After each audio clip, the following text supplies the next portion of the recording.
Good morning. It is 7:41 a.m. Excuse me. On Friday, February 19th, 2021. I'm Christiana Ellison. I've been up long enough to watch WandaVision before starting my day because careful, there's spoilers out there. I won't spoil anything about the episode. All I'll say is that I've seen it.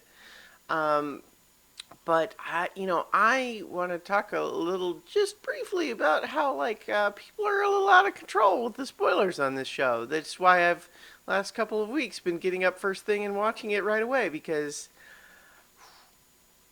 you know I tend, and I've talked about this on these videos before. I tend to be less reactive to spoilers than a lot of people I know.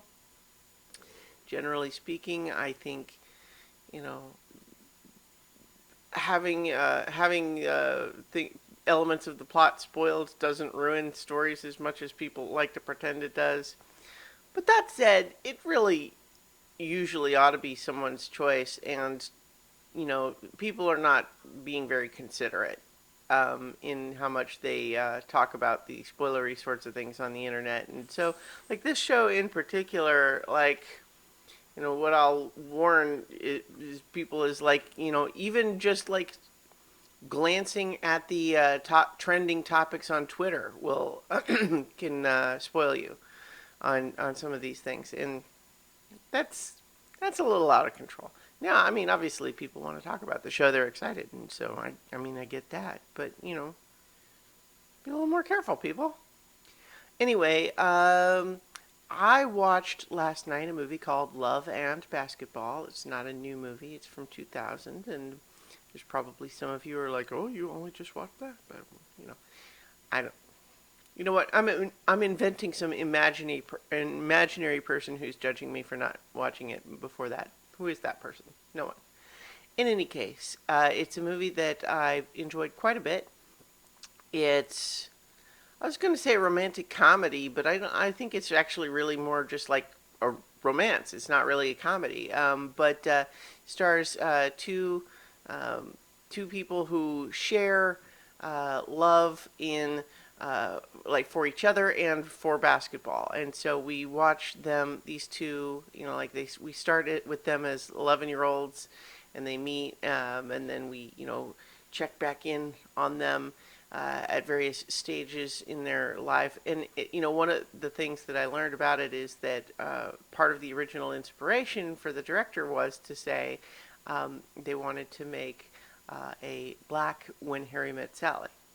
Yeah, I mean, so just structurally, it is a little bit like that. Because we see them when they're 11, we see them when they're graduating high school, we see them when they're into college, and then we see them as adults. And but it's just really great. It's sweet and fun, and yeah, it's really good. So, I don't have to say much more about it than that, I guess, but I just recommend Love and Basketball. It's a good movie. Um, we've got more snow here today, so I was thinking about it anyway, but I'm definitely working from home today because it's continuing to snow. But at the same time, we can handle the snow right here. I've been watching on the news and seeing all the stuff that's going on down in Texas and everywhere that's been affected by that winter storm right now, and it's really just awful because I don't know. I don't think I'm telling anyone at this point because I think early on there was a tendency from a lot of people to want to dismiss it in one of two ways. One would be, well, I'm used to cold weather. What, they can't deal with a little snow? Or two, well, all of those people down in Texas keep electing Republicans who don't have good policies, and that's why it's hitting them so hard, and therefore it's funny.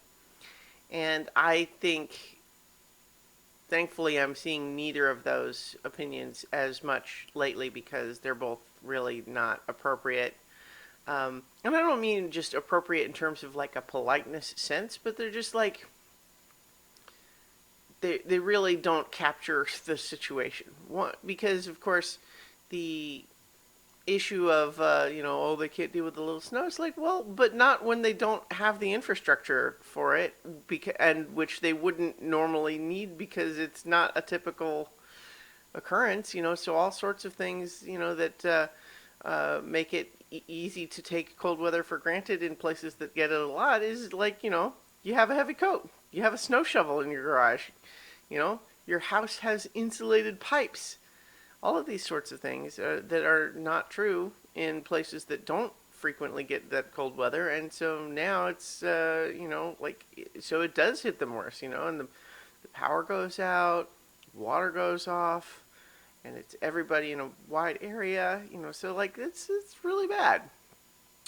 And then as far as the other, like the more political aspect of it, like the thing to remember in all of those cases is that, like, I don't know.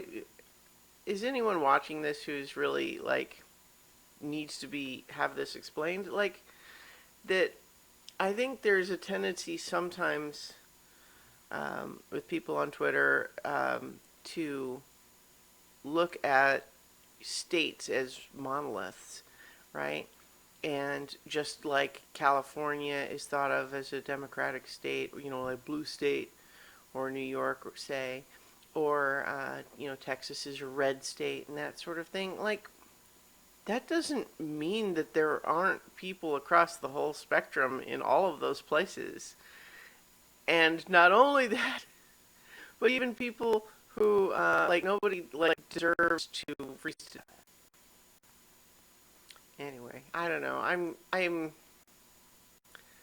getting a little bit preachy for something that I haven't really like carefully thought about how to say it. So I'll leave it there, maybe to just say that I'm been kind of watching the whole situation down there in Texas, and it's just awful. And I hope that we can get people taken care of as quickly as possible, but also recognize that probably severe weather events are going to become more common, and we're as a collective society going to need to start figuring out how to be better at dealing with that. All right, I'll leave it there, and I'll talk to you all tomorrow for 5 more minutes.